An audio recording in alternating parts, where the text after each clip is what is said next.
Pernah tak korang rasa macam ni? Dulu masa muda hidup rasa ringan. Sekarang umur makin naik, hidup rasa makin berat.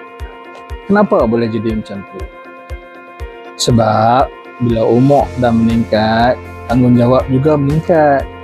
Dulu kita hanya fikir tentang diri sendiri. Sekarang kita fikir tentang keluarga, anak-anak, kerjaya, kewangan. Beban hidup bukan makin ringan, tapi makin banyak perkara yang perlu dipikul. Tapi sebenarnya ada satu perkara lah yang berubah.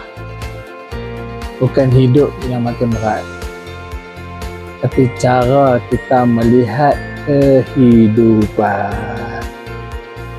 Semakin matang seseorang, semakin dia sedar bahawa hidup ini memang penuh ujian.